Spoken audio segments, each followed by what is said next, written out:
stories with you about individuals that I've worked with autism. And I would like you all, while I tell my story, to think of the character in Rain Man. If you've ever seen Rain Man, you have some reference point to autism, which helps a lot.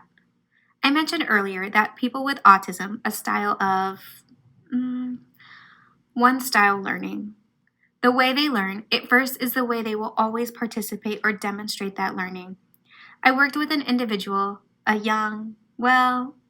he was actually about 21, a man with autism who had been taught for a number of years to cross the street safely. It was real important that around when he came to the corner, he would look both ways. Well, this is what Alan would do when he got to the corner, and I want you to think about what may have happened earlier in his instruction. He also had some cerebral palsy, so he walked rather slowly. He'd get up to the corner, and usually someone would say, "Alan, be sure to look both ways before you cross." He would reach over, and he'd take his head, and he'd go like this, and he'd go like this, and he would cross the street. Well, obviously, when they taught Alan to cross the street, they never intended for their physical prompt to be built into his routine. That's how he learned it, and to this day, he's living in California, and I would guarantee you that Alan is crossing the street by physically moving his head, which is not really socially appropriate.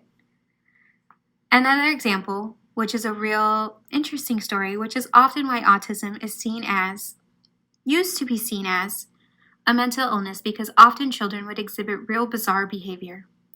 There was a little girl who would go around the classroom for seemingly no reason and would scream, "The cat jumped off the balcony! The cat jumped off the balcony!"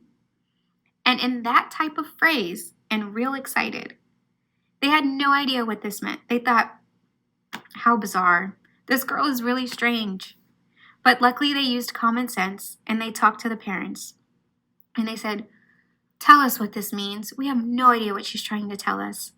So they were on a vacation about 5 years earlier, and it was a situation where there were about 4 children, and they were in the car with the cat in the cat carrier, and just when they got to the motel room, and just as they opened the cat carrier to let the cat out, one of the children, opened the sliding doors to the balcony.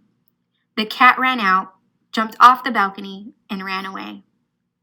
Everyone became very chaotic. They were screaming, "The cat jumped off the balcony!" And for this girl with autism, that was her descriptor of excitement.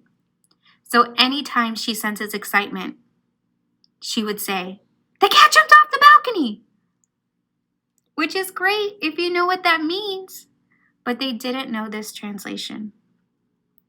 So that's another example of one style learning, where that will be forever how she categorizes excitement.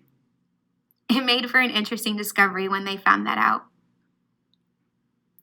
The more I understand about living with someone with autism is because I have a younger brother who is 6 years younger than me who has autism.